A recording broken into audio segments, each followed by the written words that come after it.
Would you like to learn how to use digital ministry to reach people, to build communities, to make disciples of Jesus? If you're interested in that, you're in the right place. We've got a treat for you tonight. We've got a special guest, Aussie Dave. Dave, welcome to our presentation tonight. Thank you so Hey, much Tim. for speaking.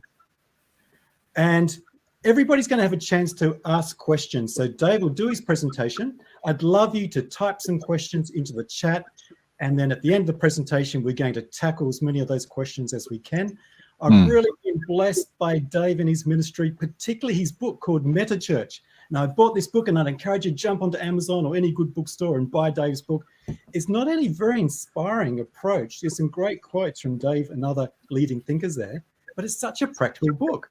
Dave, I really love how you talk about how to build a content plan, you know, like a month's worth of content, or how to tackle YouTube and be really effective in your ministry in that way. But anyway, I won't reveal too much more. Let us just begin with a short prayer, then I'll hand it over to Dave. And again, we'll finish with questions. So if you're watching this live, post the questions on there. If you're watching it later, stay to the end so you can see what people are asking, maybe the same sort of question that you've got. Let me just say a word of prayer to begin with. Lord, thank you for everybody who's watching this live or even on demand, Lord, at a later time. Let them be inspired, equip them, Lord, lead them to be effective in ministry, to make disciples for your glory, Lord. Bless Dave as he shares with us his experience and insights, Lord. Speak through him for Jesus' sake. Amen. Amen. Hey, Dave, I'll hand it over to you. Thank you.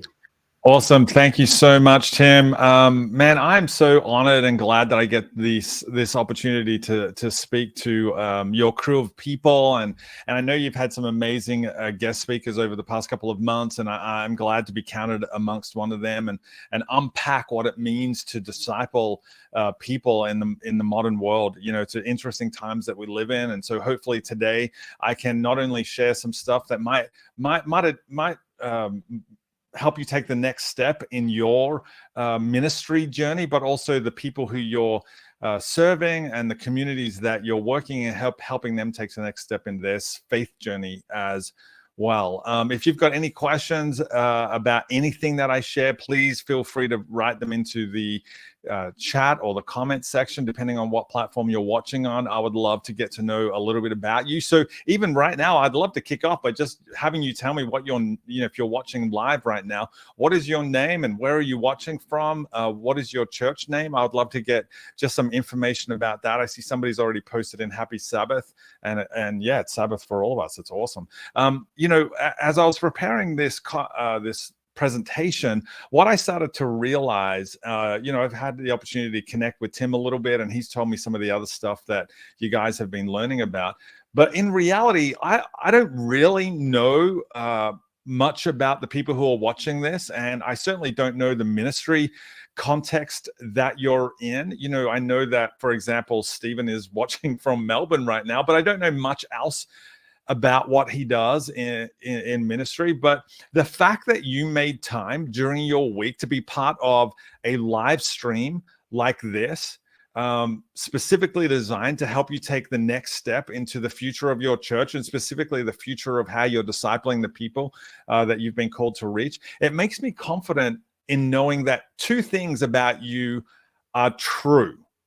I know that the first thing that I know about you guys, and the first thing I would say that I'm already aware, the fact that you've just jumped onto this live stream, is that you want to reach more people so that you can change more lives. That's the first thing that I know about everybody who's watching this stream, whether it's live or whether it's on demand later on. You want to reach more people so that you can change more lives, and specifically within the context that God has called you to serve in. And the second thing that I know is that by now, you've probably already realized that digital ministry is more complicated, time-consuming, and exhausting than you could possibly have imagined. And that's why in this session, over the next couple of minutes or so, I want to give you some new ways of thinking that I hope will help make it easier for you to connect with more people, to think more innovatively, and to just move the ball forward in your own faith journey. So as Tim said right at the beginning, my name is Dave Adamson. About 2 years ago, I returned back home to Australia with my wife and 3 daughters after spending about 14 years in full-time ministry in the United States. We moved to the US in 2008 when I started work at a church in New Jersey that had this crazy idea way back in 2008 to start an online campus. So I moved to New Jersey. I grew up in Melbourne, and that's where my wife and I met, and that's where we were married. That's where my kids were born, and we moved from Melbourne to New Jersey so that I could become the 8th online pastor in the world. Then in 2013, my family and I moved to Atlanta, and I became the online and social media pastor at a church called North Point, where Andy Stanley is the senior pastor. Now, for all of the next 7 years that I was with North Point, our church was consistently in the top 3 largest churches in the US, with more than 42,000 people in attendance pre-COVID. Now, my specific role at North Point was to pastor the people who connected with our church digitally through social media, podcasts, YouTube, websites, and those sorts of things, and social media platforms. And to give you an idea of what that kind of looked like, North Point at the time had 900,000 people per month who downloaded our podcast. We had 80,000 people per month who watched our video content, our message content on demand from our websites or our app. We had 70,000 people per week who watched the live stream services online that I was hosting. We had about 250,000 people who watched our YouTube content every single week. And if you add up all of the social media platforms from our 6 Atlanta area churches, we had about 1 million followers on social media. Now, I learned a lot during that process, but one of the biggest things I learned was the importance of innovation in the church. So, why is innovation so important, especially in church, especially around the idea of discipleship? Well, I think because at its core, innovation is about problem solving. And we all know that in the postmodern, post-Christian church, especially here in Australia and New Zealand, we have a problem that needs to be solved. All the data from this area, from Australia, from New Zealand, from right around the whole world, in fact, what we see is that people have become increasingly indifferent to church. I mean, all the data since the 90s has shown that every year more people than ever stop attending church. And that includes people who say that they follow Jesus. It seems that every year we get more and more confirmation that the church has become irrelevant.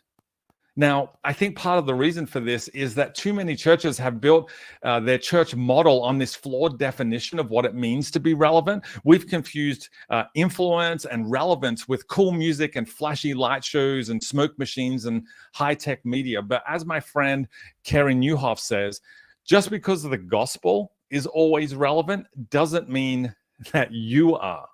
See, being relevant isn't about cool music, smoke machines, or hipster glasses. It's about meeting people's needs in the moment that they have them. But in my experience as an online and social media pastor at one of the largest, kind of most influential churches in the world, the main reason what I found is the main reason that churches become irrelevant is actually because we've just stopped innovating.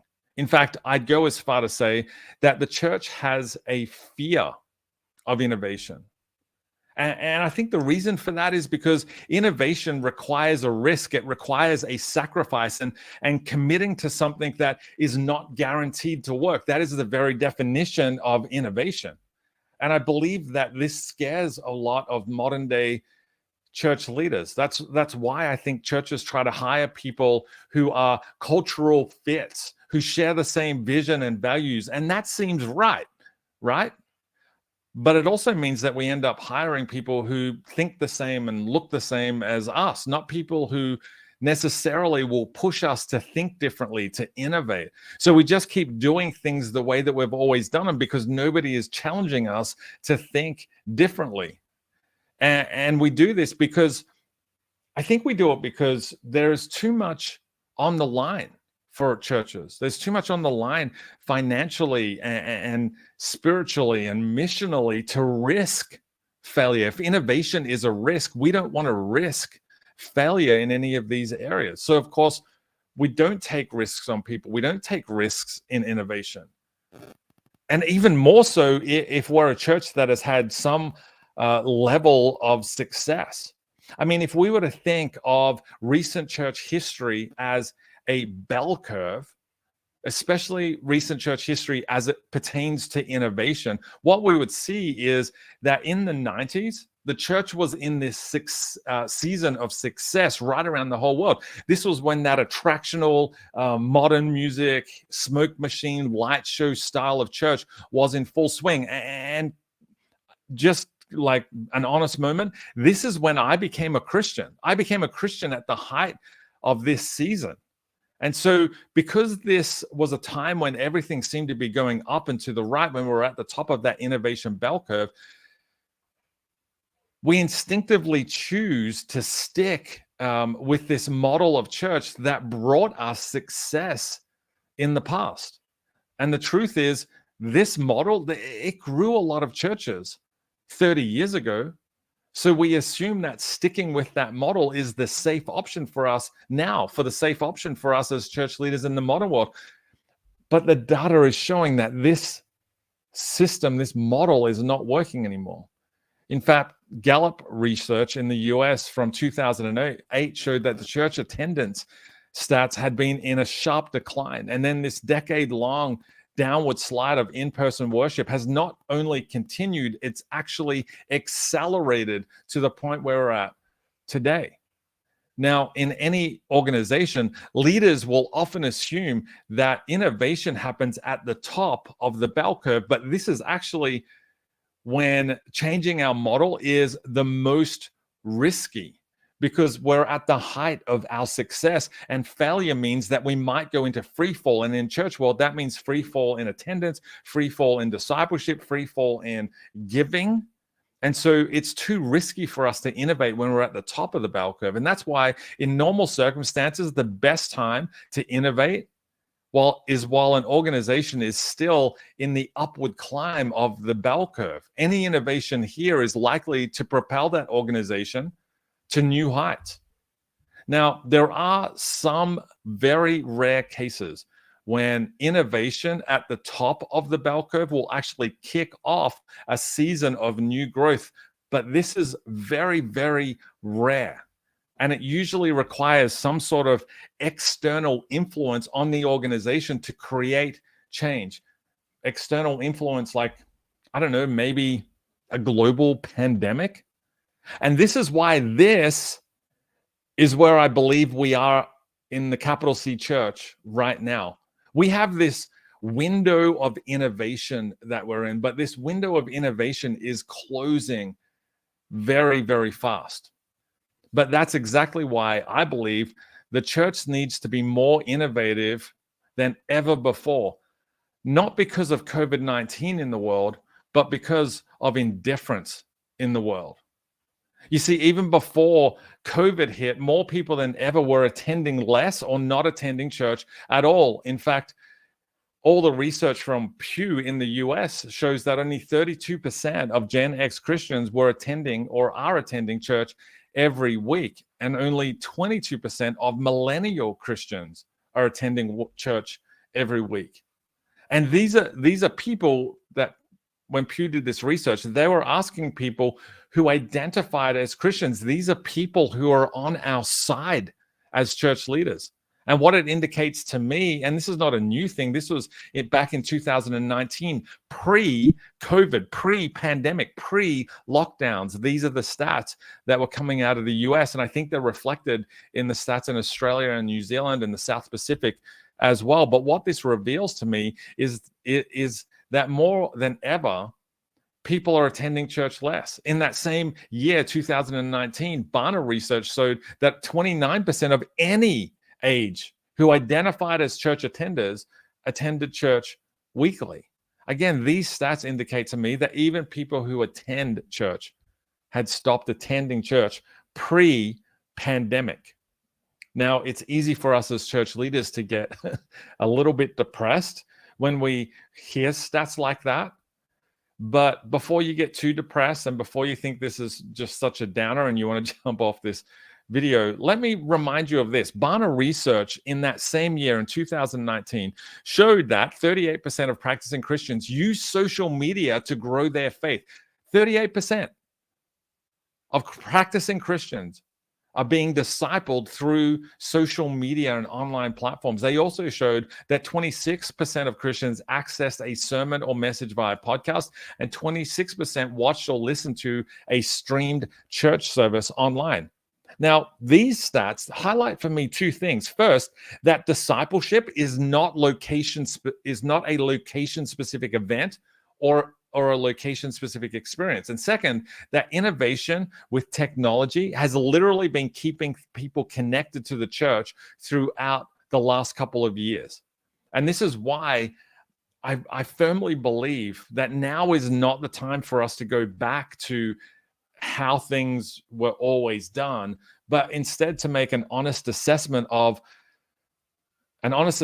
where we need to go next. We need to be asking questions about why church attendance has been in free fall for years. And we need to ask questions about how we can continue to connect with an already digitally connected generation. But let's be honest. This can be hard for churches to do. And it can be hard for a number of reasons, but I think one of the reasons is best summed up by this amazing quote by a guy named R.T. Kendall, who said that sometimes the greatest opposition to what God wants to do next comes from those who are on the cutting edge of what God did last. Sometimes the greatest opposition, Kendall wrote, to what God wants to do next comes from those who are on the cutting edge of what God did last. But now is actually the time for us to be unwavering in our mission, unwavering in our vision for discipleship, while experimenting with our model. It's time for us to be asking questions about our church attendance, about our model for doing church, about our discipleship plans, about our resources, and about our church's ability to reach people in our local community, that local community where God has called you specifically to serve. When we look back at early church history, this is exactly what the first church leaders were doing at the Council of Jerusalem just a few years after Jesus' death and resurrection, right? All these church leaders get together and they started asking questions about their church model. And during that meeting, which is recorded in Acts 15, James, the brother of Jesus, gets up and he says, we should not make it difficult for people who are turning to God. Now, unfortunately, the church is once again making it difficult for people who are turning to God. And here's the thing that we've learned during COVID. People are actually turning to God.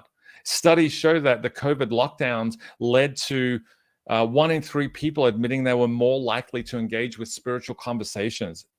It led to 41% of Australians thinking more about God. 53% of Australians were thinking more about their own mortality, and 55% of Australians were asking questions about the meaning of life.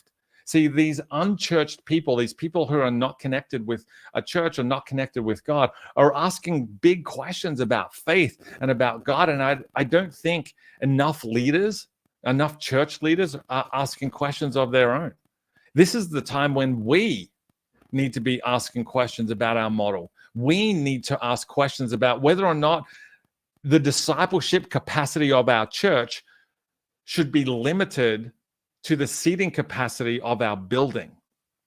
As my old boss, Andy Stanley, used to say, what is the faith of the next generation worth? Well, I believe it's worth us rethinking our church models. It's worth us reimagining our idea of discipleship and ministry, and it's worth us rewriting our traditions. Now, notice I didn't say abandoning any of these. I didn't say replacing any of these things, just that we need to rethink, reimagine, and rewrite.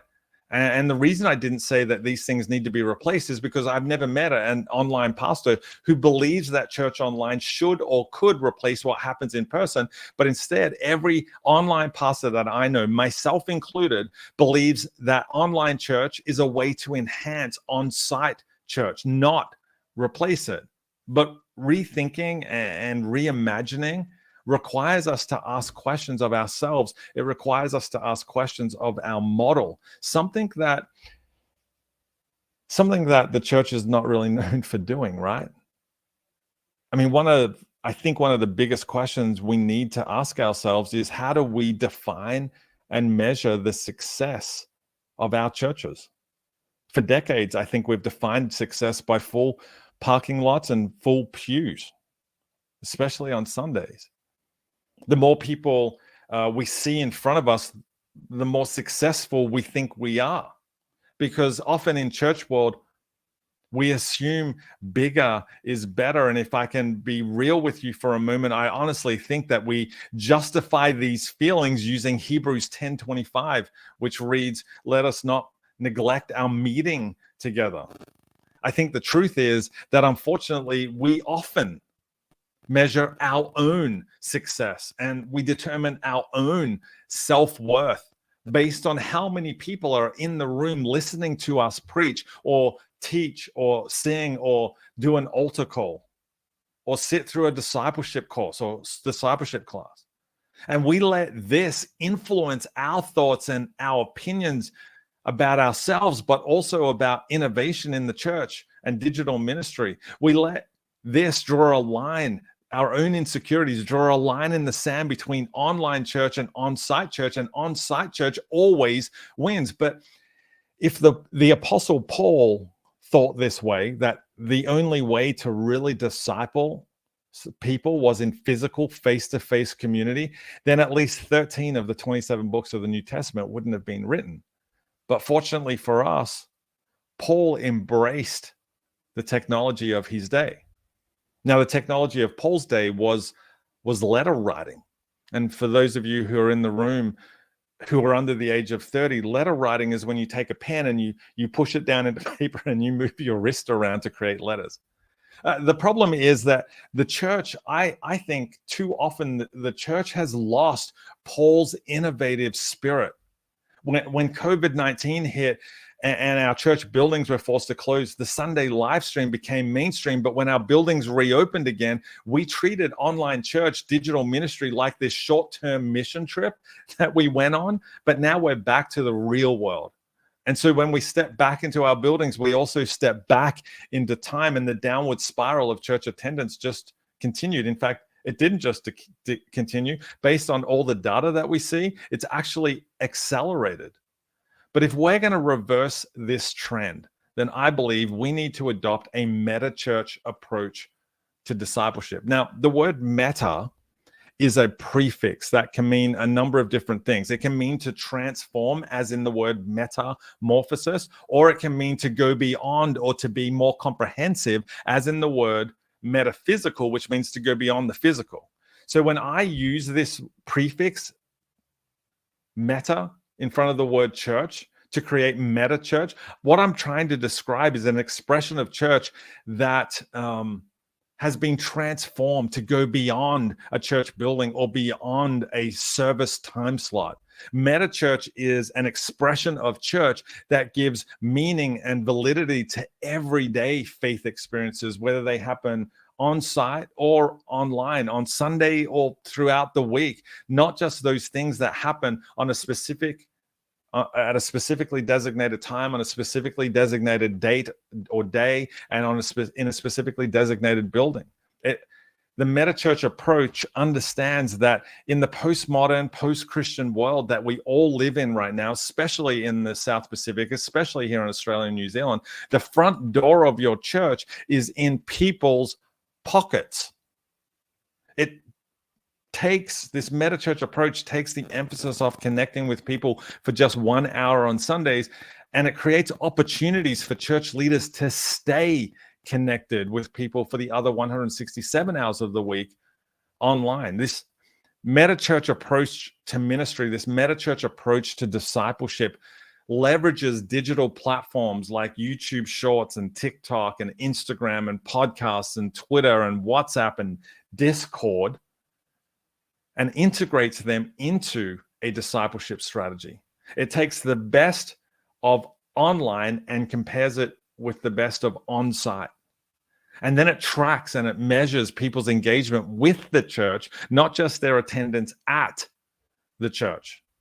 Now, sure, it would be a heck of a lot easier for us to simply just keep doing church, keep doing discipleship the way that we've done it for generations now, wouldn't it? I mean, that would be so much easier.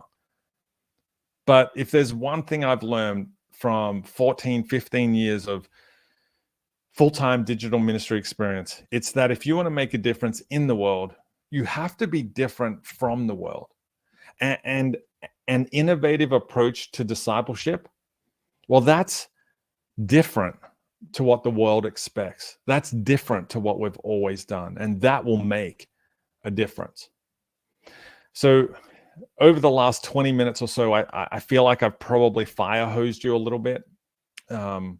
Maybe you've felt like you've been drinking from a fire hydrant.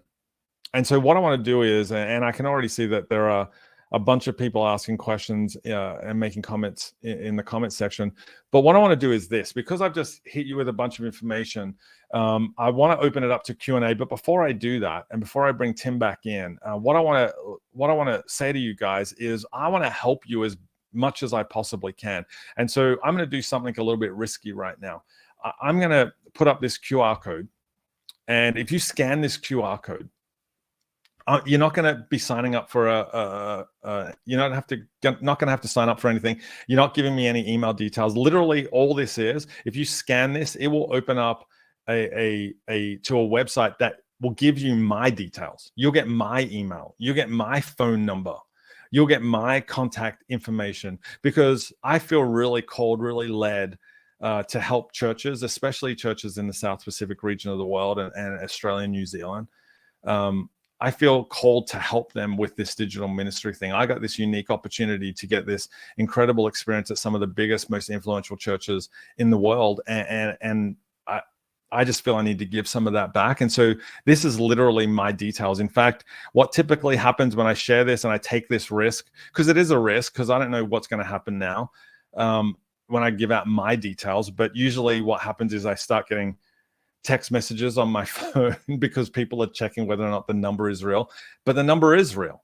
And the reason I'm giving it is because I just want to be able to help you in this digital space, in this digital discipleship, this digital ministry space. And so I share that so that you can have access to me and ask me questions, and I'll get back to you as soon as I can to answer some of the questions that you have. So there you go. I've put it out there. I'm going to take it off now. If you want me to put it back, I'll put it back later. But I'm going to ask Tim to come in. And we'll do a little bit of a Q&A and see where it goes, Tim. Great, fantastic. So look, fire through some questions in the chat. Dave, just some questions for you to start with. Now, obviously, time's limited and you can't dive too deep on some of these things, but what are some of the essentials that you need to do, like a church needs to do? So you're saying we need to be innovative, don't go, I love your phrase of don't treat what we did during COVID as a short-term mission trip. That we're there for a little while and then we go back to where we were. Let's keep the momentum going with some of the things that churches are doing. So potentially some of those things are like live streaming. Maybe there's some online small groups and Bible study groups and things that are happening. What are some of the essentials that churches should be thinking about? Yeah, such a good follow-up question, Tim. And before I answer it, can I just say this for everybody who's watching?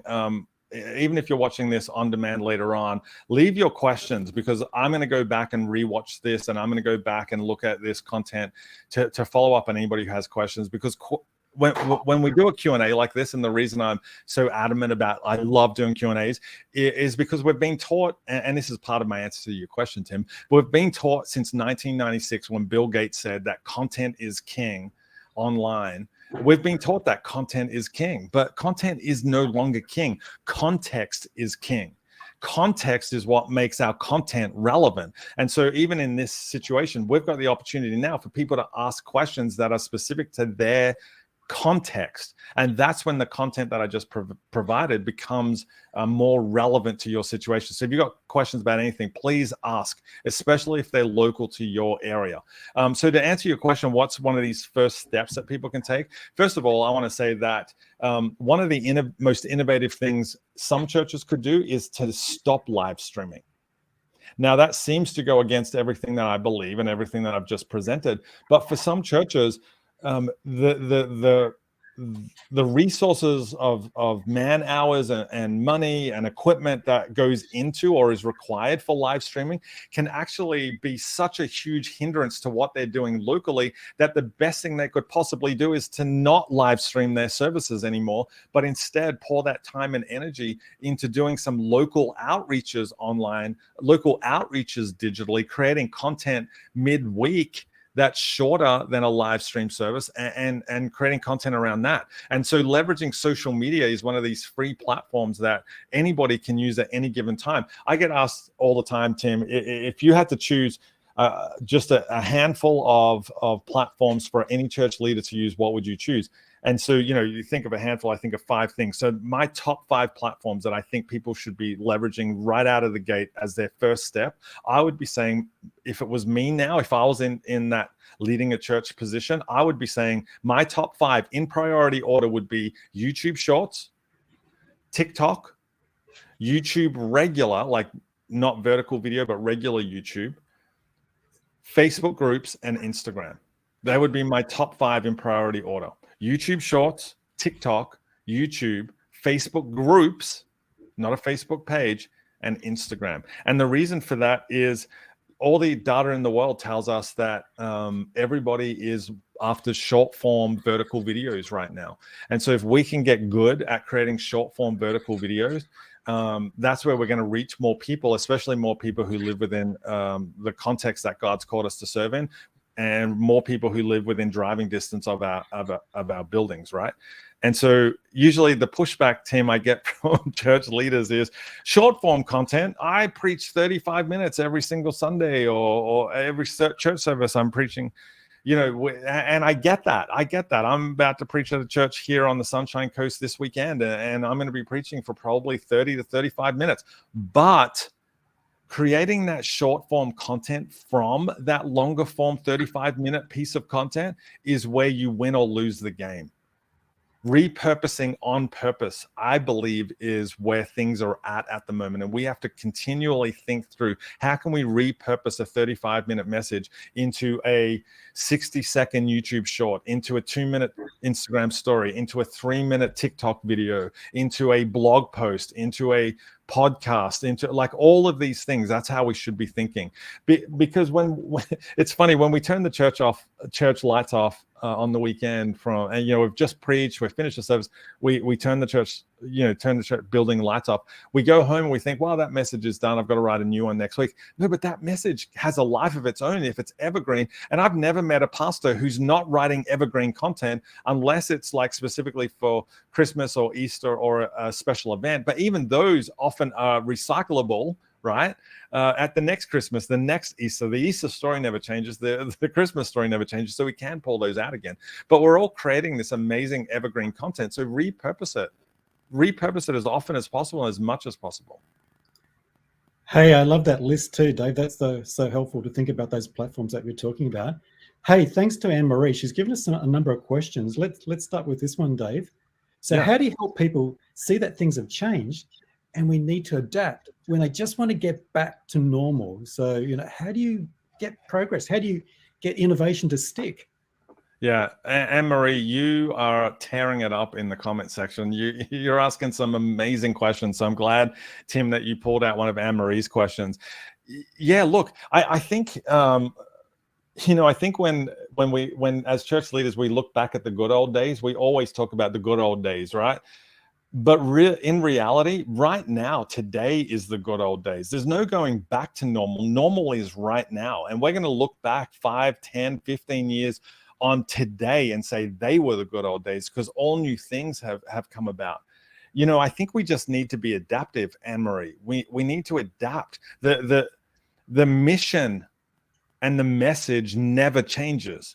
but the model and the style of presenting the message does change. I look at the life of Jesus constantly, and I see him sometimes he's preaching on the side of a hill, and he's talking to farmers, and he uses farming analogies. Then he's talking on a boat, and he's talking to fishermen, he's using fishing analogies. His message never changes, but the model always changes, is always adaptive. Andy Stanley has this great quote for church leaders. He says, we should marry the mission and date the model. Our model will constantly change when new technology comes in, when we're in a new context, all of those sorts of things, but our mission should never change. So the message shouldn't change. We've got this incredible first century message, but now we've got 21st century tools to extend that message beyond what we could possibly imagine.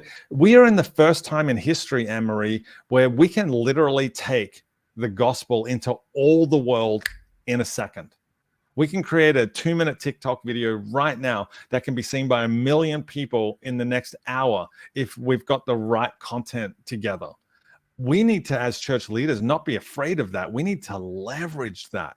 But too often in church history, we have this idea of going back to normal. We have this idea of fearing innovation. You know, when it's funny, when Thomas Edison invented the moving picture, he tried to sell a patent for that to his local church, and the church said, no, that will never take off. Yet you don't find a church anywhere in the world that isn't using a TV or a screen of some description now, right? So we've always had this fear of innovation. When Gutenberg invented the printing press, the first thing he printed was the Bible, but we as church leaders, church in general, was scared of that technology that came through. Same with the radio, same with TV. Yet you look at evangelists like Billy Graham, who changed the world leveraging that technology.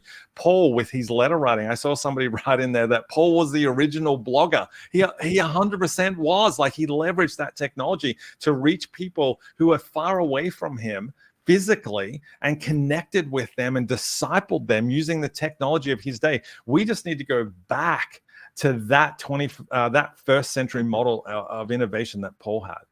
And then we'll see that the normal has changed. And you're just talking about then connecting. And sorry, here's another one from Anne-Marie, and then we'll get something from somebody else. But this is really core to why we're creating content. You know, it's not content for the sake of content. It's all about connection, you know, making disciples. Yeah. How do you do that, though? How do you just avoid, you know, publishing content all the time without focusing on why you're doing this? Yeah. Oh, Anne-Marie, such a great question. This connection difference between the connection piece is so important. And I think this is where context comes in. For too long, Tim and Anne-Marie, the church has been asking questions that nobody is asking. Yet we have technology available to us today to find out what people are actually asking in our local community. What we can find out what the families who live within driving distance of our church building are actually asking about faith, God, the Bible, Jesus, church. We can find that out, and we can start to speak to that context. And when we do that, that's when we become relevant. People think that relevance in church world is moving lights and contemporary music. Relevance, the definition of relevance has always been meeting the needs of somebody in the moment that they need them. So, for example, if I'm stuck in the desert, and Tim, you know, I've been stuck in the desert for a week and a half, and then I look off to the horizon, I see a dust cloud coming, and then Tim, you pull up in a car and you get out with a bottle of water. I don't care what brand of car you're driving. I don't care what brand of water you bring me. You are the most relevant person in the world to me in that moment, because you're meeting the need that I have in the moment that I have it. And there are people who live in the communities that you guys have been called to serve, who have needs, who have questions, who have anxiety, who have stress, who have fear, who are facing chaos. And if we can speak into that context, then we as church leaders and we as the capital C church can be relevant to those people. But in order to do that, we have to make those connections. And those connections come when we stop answering questions that nobody's asking and start answering the questions that people are actually asking. So what if, as church leaders, what if we undertook this process? We stopped streaming on Sundays and put those time and energy and resources into instead finding out what the 50 most frequently asked questions online in your local community are when it comes to church, the Bible, Jesus, God, etc., etc. What if we found those top 50 questions and we created content based on answering those top 50 questions? Well, if we do that, if you add Christmas and Easter, that's a year's worth of content right there. that is actually relevant content, that is pertinent to the community that God's called you to serve in, that would be different to the community down this road or the next state over or the next country over. It would be relevant to the people who are in your community. So we need to figure out what they are and start answering those questions. That's when we really start to make a connection, and that's when we make a difference. Content makes a post. Context makes a difference. That's what we have to get into our mindset when it comes to anything we post online. Here's one from Worldview, and it's Stephen, I think. So Stephen, thanks for your question. What about Reels? So you mentioned a whole bunch of different opportunities, YouTube Shorts, you talked about Facebook groups, but we didn't hear you mention Facebook Reels. Yeah. Now, obviously, there's a lot of great platforms out there, and I guess people can't be spread across every platform, but have you used Reels, or would you recommend Reels to anybody? Yeah. So Reels is a Meta thing, right? The company Meta, not the stuff that I was talking about previously. So that's Instagram and Facebook, and it's still the same. It's that vertical format video, vertical short form video. So yes, when I say create YouTube short videos, create TikTok videos, the only reason I separate YouTube Shorts and TikTok from that vertical video format is purely because of two reasons. One, the next generation overwhelmingly is on TikTok, and two, YouTube, and this is the reason why YouTube Shorts is my number one top priority platform you should be focused on, it takes that vertical short form video format, but puts it on a platform which is YouTube, which is the second biggest search engine in the world, owned by the biggest search engine in the world. And so the reality is, first of all, when people have questions about life, they're not going to a church to find answers. They're going to Google to find answers. They're going to YouTube to find answers. In fact, YouTube has become the place where people go to find answers for everything, from fixing their car to fixing their marriage. And so as church leaders, we need to be in those spaces. So I would be saying create content that's maybe specifically as a priority set aside for YouTube Shorts or for TikTok, but because it's short form vertical video, also post it to Instagram, also post it to Facebook Reels, as you repurpose that content on purpose, repurpose on purpose. And that process is creating content that goes, is adaptive to multiple different platforms and multiple different channels, because that's when you're going to reach the most people, right? The people who are watching vertical video on Facebook are typically 55, 60 plus people, which we need to reach that age group for sure. The people who are watching the same video on Instagram are typically 30 to 45-year-old women as a priority, because that's what demographically that platform most leans into. On TikTok, it's the younger generation, although TikTok is the fastest aging platform, social media platform ever, which means it's the average age is increasing exponentially every single year, but it's still in that late teens to late 20s sort of age group. But when it comes to YouTube Shorts, that Facebook Reels video could get more views than ever before, because YouTube has the most demographics, the broadest demographics, I should say. So statistically, 96% of people aged 18 to 28 use YouTube every single day.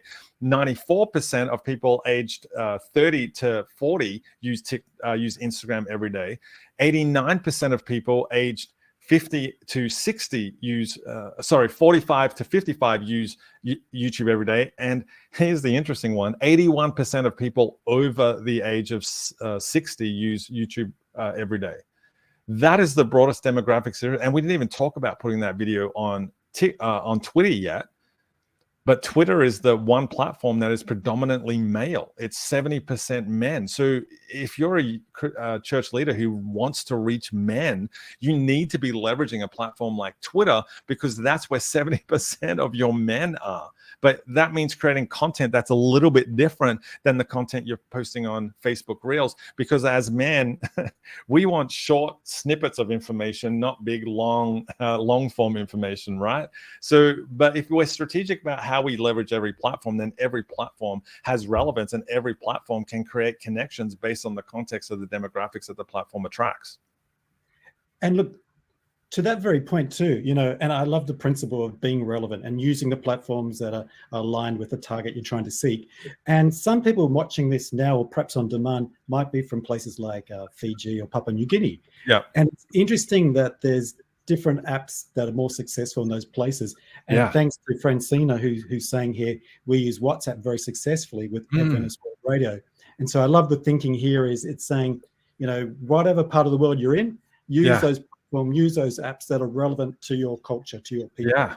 Yeah, I think that's a really good point Francina makes, because, in the US, my experience in the US is WhatsApp is one of those platforms that is not highly used, but you go down to South America, like I'm talking North America, US, Canada, WhatsApp is not very popular. But when you go to South America, Central America, WhatsApp use exponentially increases. And so there are parts of the world where WhatsApp is one of the most popular social media platforms around, but leveraging leveraging WhatsApp like a Facebook group, for example, man, what a great way to connect. So I'm glad that Francina is experimenting with that and has found the platform that connects with her audience. That's what innovation is about. That's what context is about. That same app, that same platform doesn't have the connection that it does. It doesn't have that same connection in the US, but she's figured out that context is important, not just physical context, but digital context. Digital context is determined by the people, the audience that you want to reach. And so we need to be creating content that crosses multiple platforms. Here's a question from Singh. Is saying, talking about live streaming, Dave. So live streaming will stop people coming to church. Do you have any data to prove that this is not the case? Singh, you're not going to like me, because the data actually suggests the opposite. This is one of those things that church leaders have used for years, since 2008. Since I first became an online pastor. Well, that's going to stop people from coming to church. But actually, the data actually shows people stopped coming to church long before the internet started, long before COVID started. Church attendance was in decline, and that's for me, it's an example of the fact that church online didn't stop on-site church. Church online has actually been enhancing and keeping people more connected. This is specifically why I use the statistics around 38% of Christians are staying connected and being discipled staying connected to churches and being discipled by churches through social media. 26% through live streams, they're staying connected, which ironically, that 26% is exactly the same number of Christians who say they use books to help grow their faith every single year. 26% of Christians say that Christian books have had a big impact on their discipleship, on their growth, spiritual faith journey. Yet nobody's out there saying people should stop reading books. People should stop reading Christian authors. Man, we've got to put down the Tim Keller, the Andy Stanley, the Craig Rochelle books. We've got to stop reading them. No, because we love books. But when it comes to social media or live streaming, for some reason, we have this fear that what's happening online is going to stop on-site attendance. But this data actually proves the opposite. And especially if we're leveraging that online, this is where I think we in church world have gotten it wrong. And I'm going to admit, when I started as an online pastor, Tim, in 2008, I got this wrong. I thought my job as the online pastor was to reach the world. And I remember going back to my church leaders, my bosses, and saying, hey, we had 81 countries watching and we all celebrated that. Then I got to North Point, and Andy Stanley told me that he's not interested in reaching the world. God's called him to serve Atlanta. He's an Atlanta pastor. And we butt heads for a while because I said, hey, but I'm your online pastor and I'm Australian and I want your messages to get to Australia. So we're diametrically opposed here. And he kept drumming in, no, I'm a local pastor. And then I started to come around and understood the importance of what he was saying. He was talking about context. God's called him to a specific context. And if we can leverage our online stream to reach the people who live within driving distance of our building, that's when we start to deliver a message to them that is contextualized for them. And when we say to them, hey, we would love to meet you in person, that's when those things actually happen. When people can actually get connected. And so it started to shift and change my own verbals, my own communication style when I was hosting our online services at North Point. to the point where what I would say as I was hosting and starting every single service, and if I wasn't hosting and I had somebody else hosting, I would get them to say the same thing. It was always this. At North Point, we stream our services to give you a window into our church, but also to create a doorway into community. And the best way to experience community is to visit one of our Atlanta area churches if you live within driving distance of one of our buildings. That became my driving force. And as I've come back to Australia, what I've seen is too many churches thinking that their online stream is supposed to reach and connect with the entire world, when God has not called them to do that. God has called them to serve a specific community, a local church with a local pastor. And so if we're leveraging our online streams to reach those people, if we're leveraging our social media to talk to those people who, the families who live within driving distance of your building, the families who drive past your church every single week but don't connect with your church, the families who live in the houses that you as a church leader drive past to get to the church, that's when we start to make a difference. I'm a firm believer when we do that, here's what happens. The church will know, the local community will know that your church exists. The local community will be happy that your church exists. And the local community where God has called you to serve will be different because your church exists. But that only happens when we contextualize our message directly for the people who live within driving distance of our building, the people who God has called us to serve in that community. Fantastic. And look, there's a really positive message from Anne-Marie here. But just before we look at this great testament to the power of the ability of the Holy Spirit being able to work through TikTok or YouTube or whatever it might be. Yeah. Dave, you mentioned in your list, one that stood out as being different to the others was Facebook groups. Now, you've been talking about community and things like that. How should churches use Facebook groups? So it sounds different to, YouTube or to TikTok or some of these other platforms. Yeah. Can you just briefly give us some sort of insight on how the groups could be used? Yeah, so with a group, the way that a group can be set up, it's such a unique opportunity to have a constant connection point with the people who potentially are already part of your church community. This is where you can go deeper with them. A Facebook page is designed to go wide.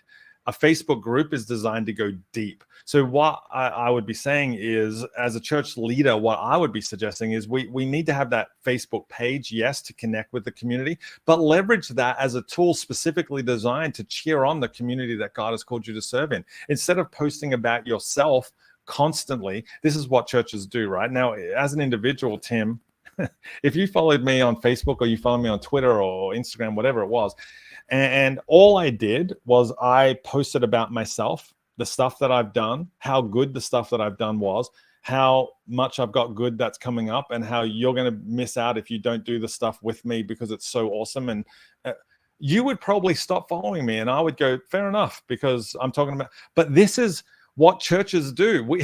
That's exactly how we act on social media. We only talk about what we've done, what we've got coming up, what we did, what you missed out on when you didn't come, or what we've got coming up this weekend, which if you come to this weekend services, you're going to get this great message. Your family's going to be better. Your marriage is going to be better. You're going to lose 20 pounds. You're going to grow new hair. You're going to look younger.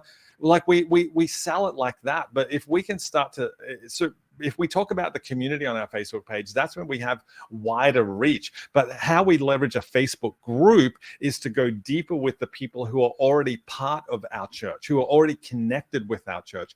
That's where we can talk about ourselves. That's where we can talk about the things we've got going on. That's when we can invite people to events, is in a Facebook group. But on a Facebook page, we should be inviting people to conversations, having conversations with the local community about the things that are important to them. That's where I differentiate Facebook groups from a Facebook page. It just allows you to go deep. Facebook groups is like, if you were to come to my house, Tim, and I didn't know you, we might stay in the foyer, right? The foyer of our house, near the front door area. That's almost like a church service, right? People come into the foyer, they experience a little bit, but not too much. A Facebook group is where it would be like it's a digital equivalent of me inviting you into my house, and then we go into the kitchen and we talk, because the kitchen is where relationships happen, right? We have meals there, we stand around the bench and we talk and we get to know each other. That's what a Facebook group is. It's like the digital kitchen of your house. I'm going to tweet that. That's interesting. Hey, that's great. Dave, here's This one of is the a great challenges. question. Tim, this is a great question. Read it out. So how do we target geographically when social media is worldwide? Any tips or pointers about this? Yes.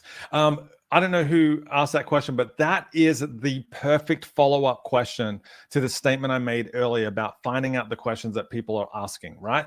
So here's the great thing about what sometimes what people don't understand. When somebody does a search on Google or a search on YouTube for a specific question, those searches are what they call geotagged. So Google knows where you live. Google checks your IP address. They know your approximate location. And so they provide answers that are local first as a priority, and then secondary, the nation you're in, and then third, further than that. So, I mean, this is why, for example, if you write in what is the best restaurant near me, Google knows where you live and it can automatically throw that up. But also, if I was just to type in local doctors, Google knows where I live, and so it's going to provide those questions. Or if I type in, I need to get my car serviced, Google will provide answers from local mechanics, right? This is just how Google works. So when somebody types in a question like, how do I save my marriage? What happens when I die? What does the Bible say about racism? How do I stop looking at pornography? How do I be a better parent? The first thing that Google tries to do is find answers that are local to that IP address.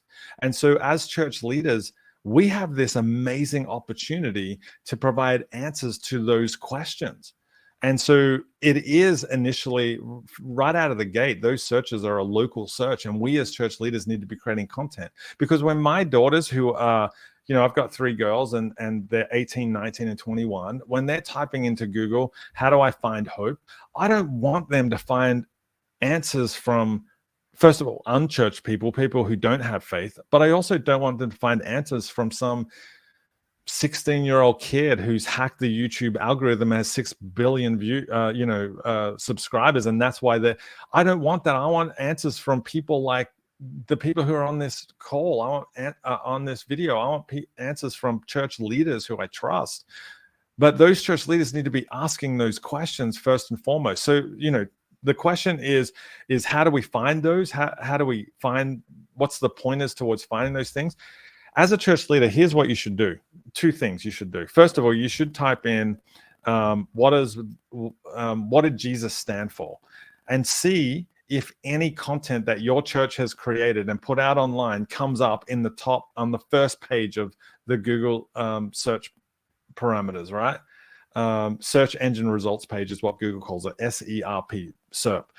If your church comes up, if you type in what does Jesus think about, how do I find hope in Jesus? If you just type in, how do I find hope in Jesus? If your church comes up on the search engine result page 1, and you can prove it, I'll give you $100 right now.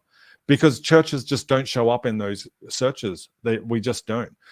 So as a church leader, you should be doing that to see if the local community even knows that your church exists. And second, what you should be doing is typing in things like, what does the Bible say about, into the search bar?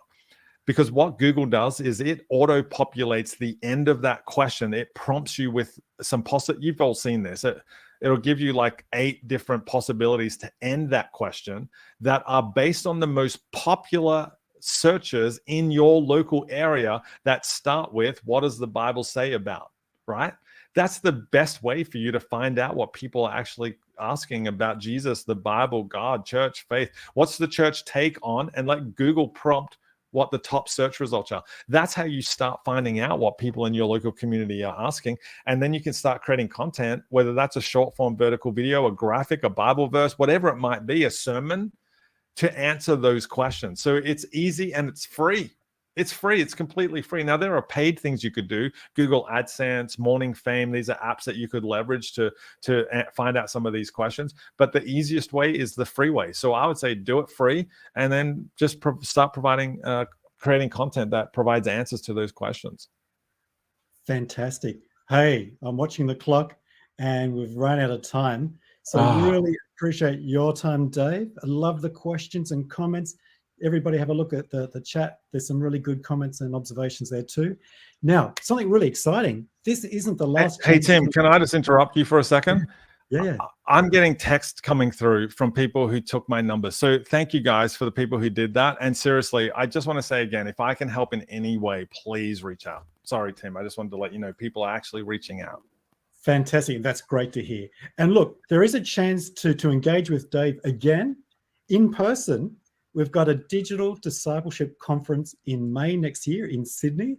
Now, I know not everybody lives in Sydney or may be able to travel to Sydney, but if you can come, check out the Adventist Media website about Wednesday next week. You'll be able to register for the event, and Dave will be one of our keynote speakers at our conference.